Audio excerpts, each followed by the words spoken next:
15 years ago, my family drove off and left me stranded 800 miles from home. They thought it was hilarious. Last week, they found me. 107 missed calls. Here's what happened next. Hi, I'm Marcus Thompson. I was 22, fresh out of college, working my first job at a tech startup in San Jose. I had this naive belief that family meant everything, that blood was thicker than water, that no matter what happened, your people would always have your back. But that Memorial Day weekend in 2009, my own family left me stranded in Nevada like I was garbage they wanted to throw away. Let me paint you a picture of my family dynamic. There was my dad, Richard Thompson, this type A construction foreman who believed tough love meant just being tough. Then there was my stepmom, Jennifer, who married into our family when I was 14 and never quite figured out what to do with me. My older brother, Kevin, was 25, the golden child who could do no wrong, star athlete, business degree, already making 6 figures selling insurance. And my little sister, Sophia, 19, dad's princess, who got away with everything because she had his eyes and mom's smile. My real mom, who died when I was 8. I was the odd one out. Always had been. While Kevin was throwing touchdown passes, I was building computers in my bedroom. While Sophia was cheerleading and dating the quarterback, I was debugging code and reading science fiction novels. Dad used to joke that I was too smart for my own good, but you could hear the disappointment underneath. Like intelligence was some kind of character flaw. The Memorial Day trip was supposed to be this big family bonding experience. Dad had been planning it for months. A road trip from our home in Sacramento to visit his parents in Colorado Springs. Quality time, he called it. Time to reconnect as a family. Jennifer was all for it because it meant she could post Instagram photos of our perfect blended family. Kevin came because Dad was paying, and Sophia came because she'd never been to Colorado. I almost didn't go. I had deadlines at work, and honestly, the idea of being trapped in a car with them for 15 hours each way made my skin crawl. But Dad pulled the guilt card. Your grandparents aren't getting any younger, Marcus. This might be the last chance we all have to do this together. So I said yes. God, I wish I hadn't.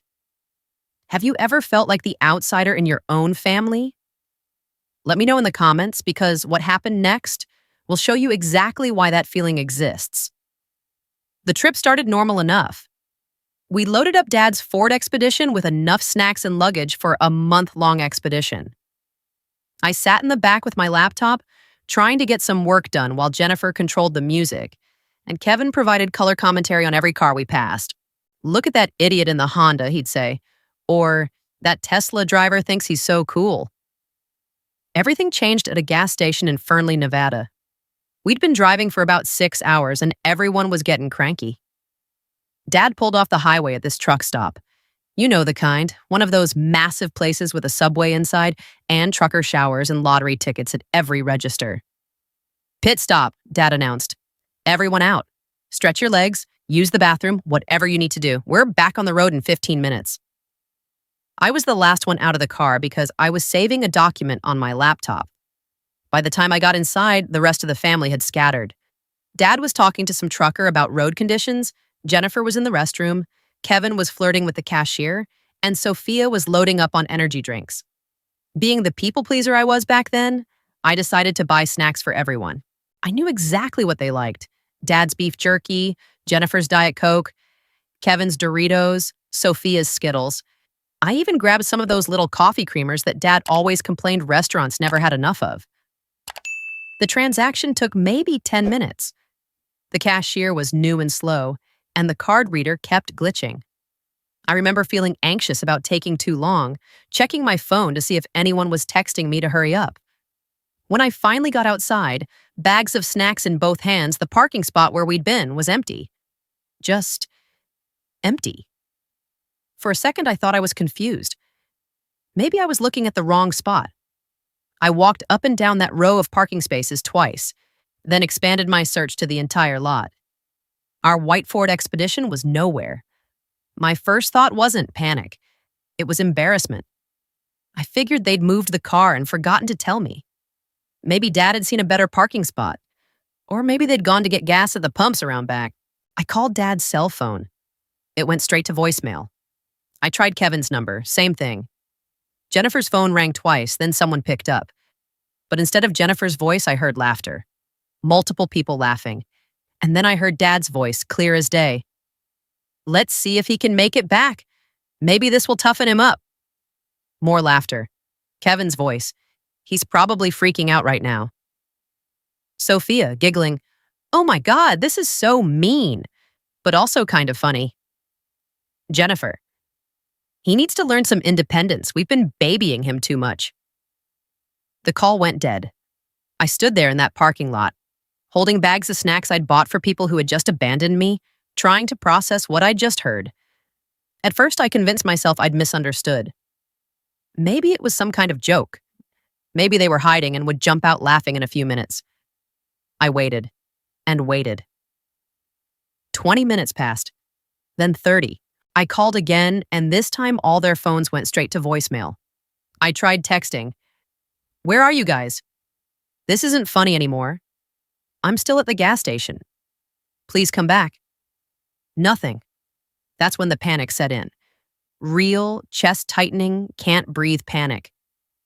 I was 800 miles from home with no car, no way to get back, and the people who were supposed to love me had just driven away laughing. I went back inside the gas station and asked the cashier if I could use their phone to make a long-distance call. The manager, a middle-aged woman with kind eyes, saw how distressed I was and let me use the phone in her office. I called Dad's work number, thinking maybe if I reached him on his business line, he'd drop the act and tell me where they were. He answered on the third ring. Marcus, what's wrong? Dad, where are you? I'm still at the gas station in Nevada. There was a pause. Then his voice changed. Got colder. You're being dramatic, son. Figure it out. This is what growing up looks like. Dad, I don't understand. What did I do wrong? You didn't do anything wrong, but you need to learn to stand on your own 2 feet. You're 22 years old, Marcus.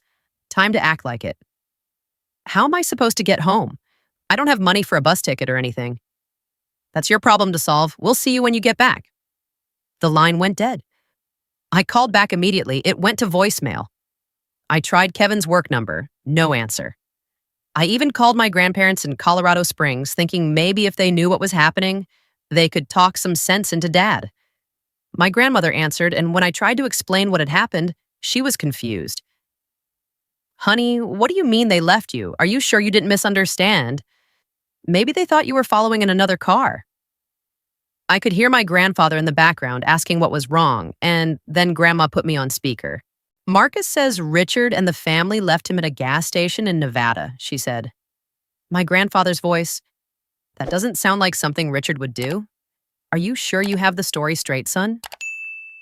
Even my grandparents didn't believe me. That night was the longest night of my life. The gas station manager, God bless her, let me stay inside until morning. Her name was Susan, and she'd been managing that station for 12 years. She'd seen everything. Truckers having breakdowns, families fighting, people down on their luck. But she told me later that she'd never seen anything like what happened to me. I've seen families argue, she said. I've seen kids run away from home.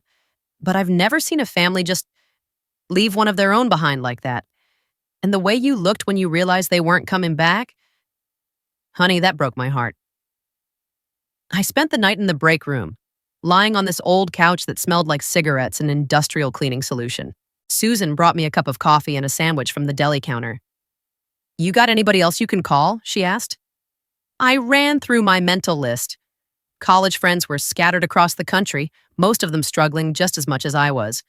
I had a few coworkers, but we weren't close enough for me to ask them to wire me money for a bus ticket.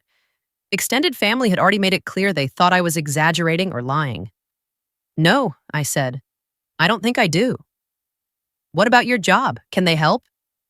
I just started 3 months ago. I don't even have any vacation days saved up yet. Susan sat down across from me, her expression serious. Honey, I need to ask you something, and I want you to be honest with me. Is there more to this story? Did you and your family have a big fight? Did something happen that would make them think this was okay? I told her everything. About being the odd one out, about Dad's disappointment, about Jennifer never really accepting me, about Kevin and Sophia always getting preferential treatment. But I also told her the truth. that I'd never been anything but respectful, that I helped around the house, that I paid my own way, that I'd never given them any reason to treat me like this. They said it was to toughen me up, I said, to teach me independence. Susan shook her head. Honey, there's a difference between teaching independence and abandonment. What they did to you, that's not love. That's not even tough love. That's cruelty. She was right, but I wasn't ready to hear it yet. I was still holding on to the hope that this was all some kind of misunderstanding, that they'd come back for me, that we'd laugh about it later. They never came back. The next morning, I called in sick to work and used the last of my battery to search for bus tickets on my phone. The cheapest ticket to Sacramento was $127. I had $47 in cash and about $200 in my checking account, but my debit card had a daily withdrawal limit of $300. I went to the ATM outside the gas station and pulled out the maximum. Between the cash and the ATM withdrawal, I had enough for the bus ticket, but that would leave me with almost nothing for food during the 18-hour trip. That's when I reached into my back pocket and felt something I'd forgotten about: my grandfather's wallet. My real grandfather, my mom's dad, had passed away 6 months earlier. He'd been this gentle, wise man who'd always understood me in a way the rest of the family didn't. He'd been an engineer for Boeing, and he used to tell me stories about building airplanes and solving impossible problems. When he died, Grandma had given me his wallet. It was this old brown leather thing, worn soft from decades of use. Inside was the $47 I mentioned, but there was also something I'd never noticed before: a small hidden compartment behind where the bills went. I was sitting on the curb outside the gas station counting my money for the third time when my thumb found the little tab that opened the hidden section. Inside was a folded piece of paper. I opened it, and it was a letter in my grandfather's handwriting. Marcus, if you're reading this, it means you needed guidance when I couldn't give it. I always knew you were different from the rest of the family, and I want you to know that's not a flaw. It's a gift. Sometimes the people who are supposed to love us unconditionally don't know how to handle someone who doesn't fit their mold. Family isn't about blood. It's about who shows up. If the people who raised you can't see your worth, then maybe it's time to build your own family, kiddo. The money in this wallet isn't much, but it's a start. Use it wisely. I believe in you. Grandpa Jim. I sat there on that curb, holding my grandfather's letter, and I made a decision that would change my entire life. I wasn't going home. I'm going. If my family wanted to abandon me, then I'd show them what real independence looked like. I'd build a life so much better than anything I could have had with them that they'd regret their decision for the rest of their lives. I went back into the gas station and found Susan. I need to ask you a huge favor, and I said, do you know anyone in town who might be hiring? Anyone at all? Susan smiled. As a matter of fact, I do. There's a diner about 2 miles from here. The owner, Maria Gonzalez, has been looking for someone to help in the kitchen. It's not glamorous work, dishwashing, prep cooking, cleaning, but she's good people. Fair wages, and she might even let you pick up some shifts here at the station if you need extra money. Would you call her for me? Already did, honey, soon as you asked. She's expecting you this afternoon.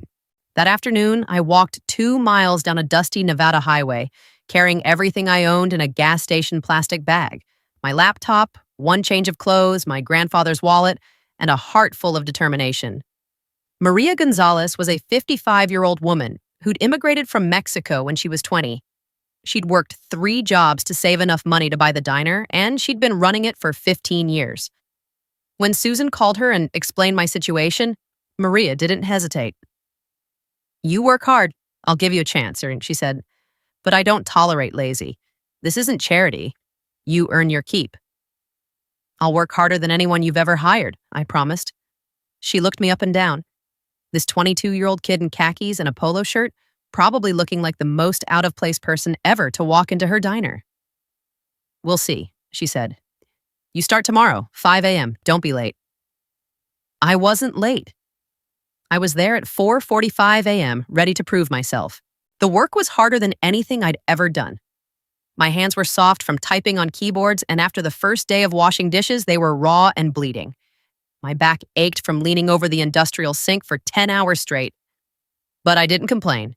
Every blister, every ache, every drop of sweat was proof that I could survive without them. Maria watched me carefully for the first week. On day 3, when she saw me bandaging my hands during my break but getting right back to work, something in her expression changed. "You got somewhere to stay?" she asked. "I've been staying at the motel down the road," I said. It was true, but I was burning through my savings fast. At $35 a night, I had maybe another week before I'd be sleeping in the desert. "There's an apartment above the diner," Maria said. "It's small, but it's clean. Previous tenant moved out last month, and I haven't found anyone yet. You can have it for $300 a month, utilities included. That's about half what I could get for it, but you seem like good people." I could have cried right there in the middle of the kitchen. "Thank you," I said. "I don't know how to thank you." "You thank me by showing up every day and working hard," Maria said, "and maybe by learning some Spanish. My customers would appreciate it." That night, I moved into my first real home. It was tiny, just a studio apartment with a kitchenette, a bathroom, and a futon that Maria let me borrow. But it was mine. For the first time in my life, I had a space that belonged to me, where no one could make me feel unwelcome or out of place. I called Dad's number one more time. He answered. "Marcus, where the hell are you? You've been gone for a week. Your grandparents are worried sick." "I'm in Nevada," I said. "I got a job. I got an apartment." There was a long silence. "Don't be ridiculous. Come home. This little tantrum has gone on long enough." "It's not a tantrum, Dad. You left me here. You told me to figure it out, so I did. We were teaching you a lesson. You weren't supposed to actually stay there." "What lesson? That my family will abandon me the second it's convenient? That I can't count on the people who are supposed to love me? Because if that's the lesson, I learned it. Marcus, be reasonable. You have a job here. You have a life here." "I had a job there, past tense, and I never had a life there. I had a role in your perfect family picture, and that role was the disappointment." "That's not true, and you know it." "Is it, Dad? When's the last time you were proud of me? When's the last time you introduced me to someone without that apologetic tone in your voice, like you were making excuses for my existence?" Silence. "Come home, Marcus. We'll work this out." "No," I said. "I'm not coming home. I'm going to build a life here, a real life, with people who actually want me around." I hung up, and for the first time since that day in the parking lot, I felt something other than pain and confusion. I felt free. The wallet my grandfather left me had $47 in it. That money bought me groceries for my first week in Nevada. But more importantly, it bought me the time I needed to prove to myself that I could survive on my own. Every morning when I walked down to the diner, I'd touch that wallet in my back pocket and remember his words. Family isn't about blood, it's about who shows up. Maria showed up. Susan at the gas station showed up. Even Jake Martinez, the truck driver who started coming by the diner regularly and always asked how I was settling in, showed up. My blood family? They were 800 miles away, probably telling everyone who would listen that I was being dramatic and would come crawling back any day now. They had no idea that I was just getting started. Those first few months in Nevada taught me more about myself than 22 years with my biological family ever had. Every morning, I'd wake up in that tiny apartment above Maria's diner, touch my grandfather's wallet to remind myself why I was there, and get ready for another day of proving that I could build something real from nothing. The work was brutal, but it was honest. My hands, which had only known keyboards and textbooks, learned the rhythm of commercial dishwashing machines and industrial cleaning. Maria watched me carefully during those early weeks, and I could tell she was documenting everything. Not in a suspicious way, but like someone who'd seen enough people come and go to know the difference between someone who was just passing through and someone who was genuinely trying to rebuild. 3 months in, she pulled me aside during the dinner rush. "You're different from when you first walked in here," she said, wiping down the counter while I restocked clean plates. "Stronger, more sure of yourself." "I feel different," I admitted, "like I'm becoming who I was supposed to be all along." "That's good," she said. "But Marcus, I need to ask you something, and I want you to be completely honest with me." My stomach dropped. Was she about to let me go? Had I done something wrong? "Your family," she continued. "They call here sometimes. Usually late at night when they think you're not working. The calls started about a month after you got here." I stared at her. "What do they say?" Different things. Your father calls the most. Sometimes he's angry, demanding to know if you're really here, telling me I'm enabling your tantrum. Sometimes he sounds worried, guilty maybe. He asks if you're eating enough, if you have warm clothes for winter. My chest tightened. What do you tell them? I tell them the truth, that you're a hard worker, that you're making something of yourself, and that you're an adult who can make his own decisions. But Marcus, I also record these calls.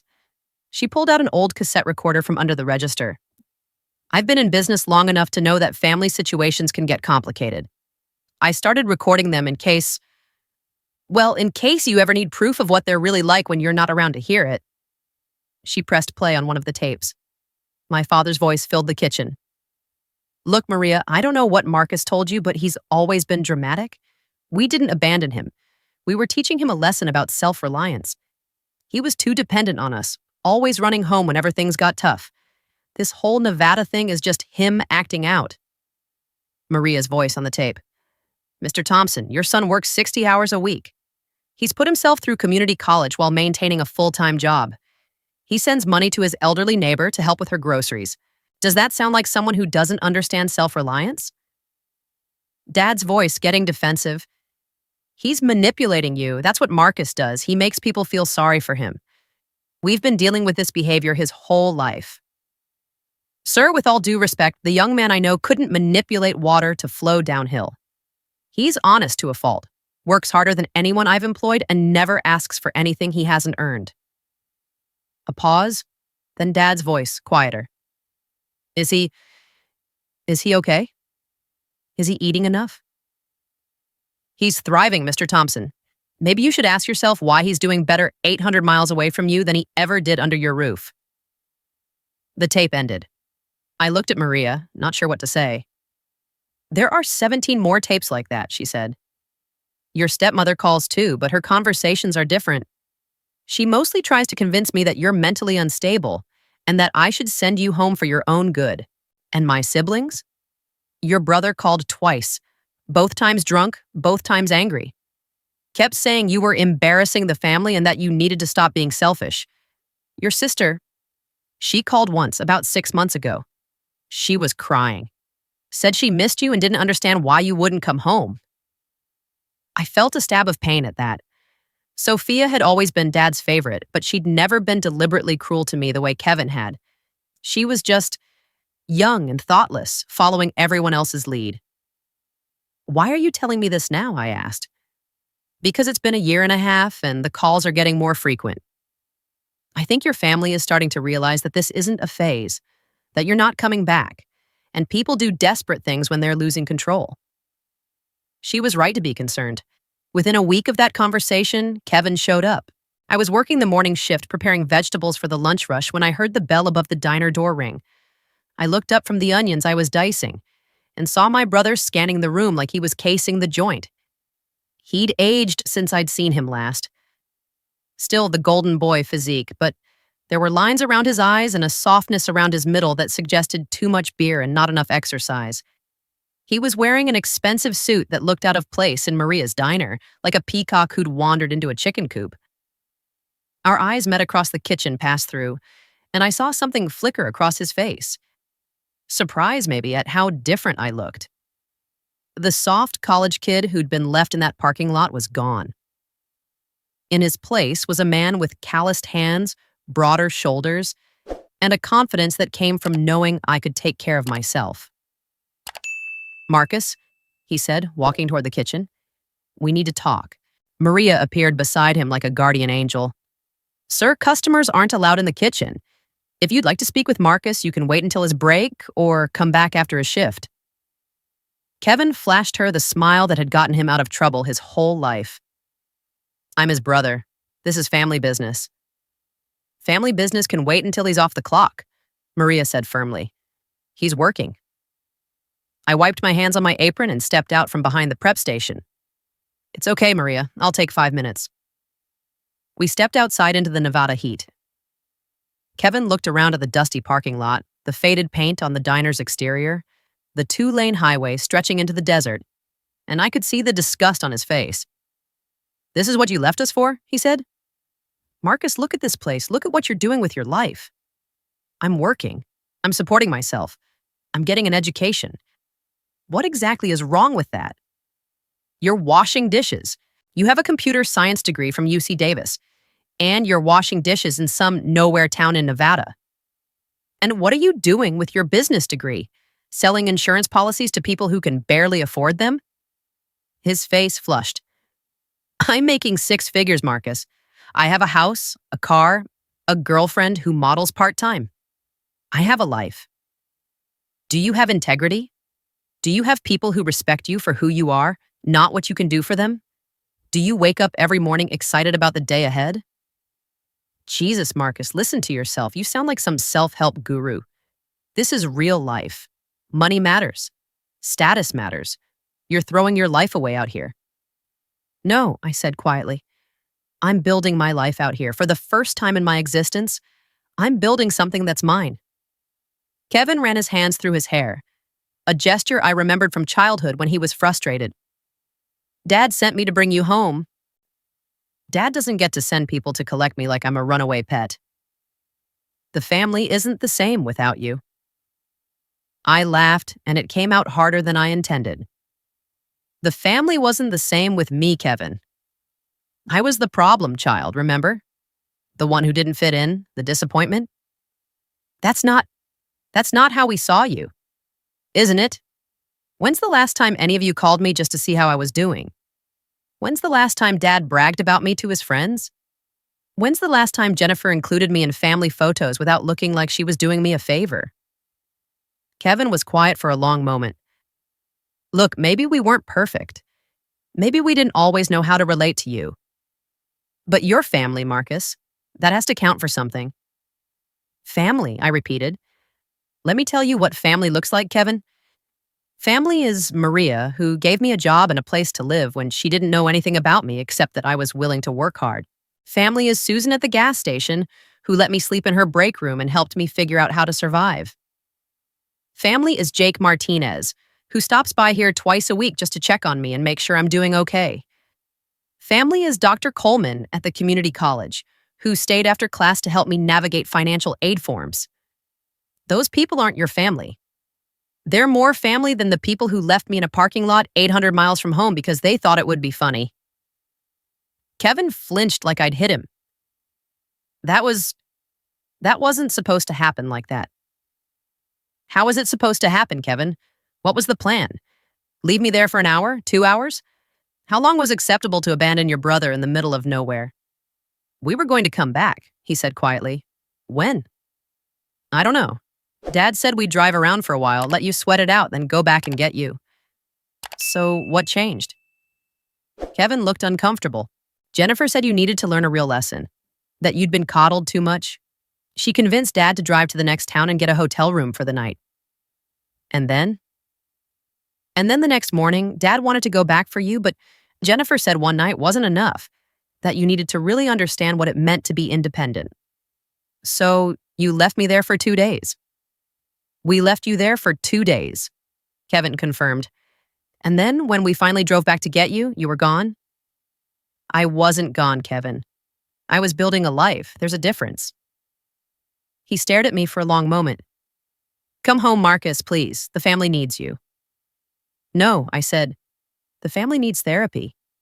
And I need to get back to work. I walked back into the diner, leaving Kevin standing in the parking lot. Through the window, I watched him get into a rental car and drive away.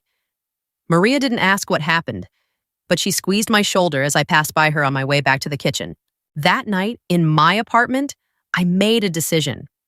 I wasn't just going to survive in Nevada, I was going to thrive. And I was going to document every step of the process, because somehow I knew this story wasn't over. I started by enrolling in night classes at the University of Nevada, Reno. My community college credits transferred, and I was able to start working toward a bachelor's degree in computer science while maintaining my full-time job at the diner. The schedule was brutal. I'd work at the diner from 5 a.m. to 2 p.m., drive the 45 minutes to Reno for classes from 4 p.m. to 9 p.m., then drive back home to study until midnight. On weekends, I picked up extra shifts at Susan's gas station to help pay for tuition. But for the first time in my life, I felt like I was moving towards something instead of just enduring something. Maria supported me completely. She adjusted my schedule to accommodate my classes, and when I told her I might need to find a different job with more flexibility, she just laughed. Miho, you think I'm going to let you go now? We'll make it work. Education is important. Dr. Patricia Coleman, my computer science advisor, became another member of my chosen family. She was a 45-year-old professor who'd worked at Microsoft before coming to academia, and she saw potential in me that I didn't even see in myself. You have an unusual combination of technical skill and real-world work ethic, she told me during one of our advising sessions. Most of my students have one or the other, but rarely both. I've had to develop the work ethic, I said. The technical skills were always there. Tell me about your background. Where did you grow up? What brought you to Nevada? I gave her the short version. Family issues, needed a fresh start, ended up here by chance. And they haven't tried to contact you since you left? I thought about Kevin's visit, about the phone calls Maria had recorded. They've tried, but I think they're starting to realize I'm serious about building a life here. Good, Dr. Coleman said. Sometimes the best thing you can do for toxic relationships is put distance between you and them. Give yourself space to become who you're supposed to be. By my junior year, I was working as a teaching assistant for introductory programming courses while still maintaining my shifts at the diner. The extra income allowed me to move into a larger apartment and start saving money. I also started volunteering at a local nonprofit that helped at-risk youth learn job skills. Many of the kids in the program had been abandoned or rejected by their families, and I found that my story resonated with them in a way that surprised me. You really never went back? Asked Jamie, a 17-year-old whose parents had kicked him out for being gay. Never, I said, and I don't regret it. Don't you miss them? I thought about that question for a long time before answering. I miss the idea of them. I miss what I thought family was supposed to be, but I don't miss the reality of feeling unwanted and unwelcome in my own home. What if they apologized? What if they asked you to come back? Jamie, an apology without changed behavior is just manipulation. Words are easy, action is what matters, and their actions told me everything I needed to know about what they really thought of me. The volunteering led to a part-time job at a tech company in Reno, which led to an internship at a software development firm, which led to a full-time offer upon graduation. By the time I walked across that stage to receive my bachelor's degree, I had a job lined up, a solid savings account, a network of people who genuinely cared about me, and a sense of self-worth that had been built through my own efforts rather than handed down by family legacy. Maria cried at my graduation. So did Susan. Jake drove 6 hours from Colorado just to be there. Dr. Coleman took pictures like a proud parent. My biological family wasn't there, of course. I hadn't invited them. The job at Apex Technologies was everything I'd hoped for. I started as a junior developer working on database management systems, but I quickly proved myself capable of handling more complex projects. Within 2 years, I'd been promoted to senior developer. Within 5 years, I was leading my own team. I bought a house in a quiet neighborhood in Reno. Nothing fancy, but it was mine. I furnished it carefully, choosing pieces that reflected who I'd become, rather than trying to recreate some childhood ideal of home. The centerpiece of my living room was a framed photo from my college graduation. Me in my cap and gown, surrounded by Maria, Susan, Jake, and Dr. Coleman. Below it, in a shadow box, was my grandfather's wallet and the letter I'd found inside it all those years ago. I started dating Amanda Chen, a physical therapist I met through the volunteer program. She was smart, kind, and came from a close-knit family that welcomed me with open arms. Her parents, David and Linda, treated me like a son from day one. "Where's your family?" Linda asked during my first dinner with them. "They're complicated," I said, which had become my standard response. "Well, you're family now," David said simply. "That's how this works." Amanda and I got married 3 years later. The wedding was small but perfect. Our chosen family celebrating the beginning of our own family. Maria walked me down the aisle. Jake was my best man. Dr. Coleman officiated the ceremony. We had our first child, a son named James, after my grandfather 2 years later. Our daughter, Sarah, came 2 years after that. I threw myself into fatherhood with the same dedication I'd brought to everything else in my new life. I was determined that my children would never question whether they belonged, never doubt that they were valued, never feel like they had to earn love through performance. The kids adored their chosen grandparents. Maria taught them to make tamales. Susan showed them how to change a tire and check oil. Jake told them stories about the road and the people you meet when you're open to adventure. Dr. Coleman helped Sarah with her science fair projects and taught James basic programming. For 15 years, we built this beautiful, intentional life. I rarely thought about my biological family anymore. They'd become like characters from a book I'd read long ago, memorable but not relevant to my current story. And then last week, everything changed.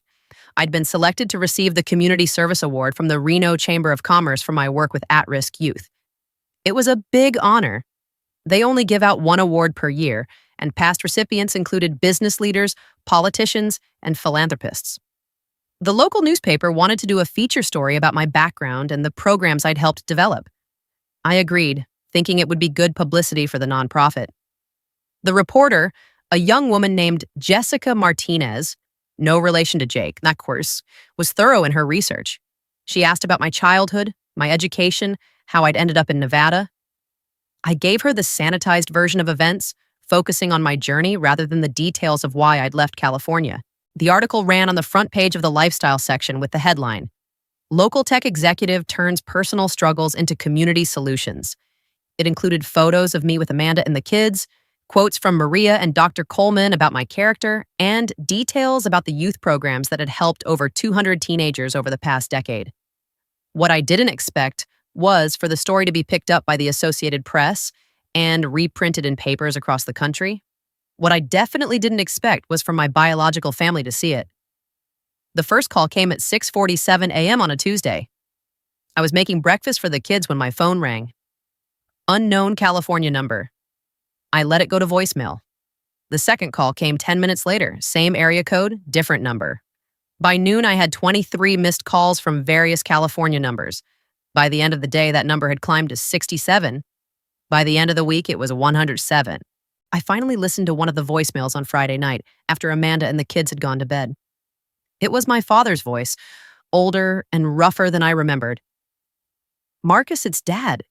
We saw the article about you in the paper. We've been trying to find you for years. We were so worried. Please call us back.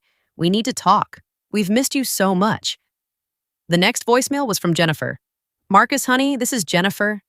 I can't believe we found you. You look so successful and happy in those pictures. We're so proud of you.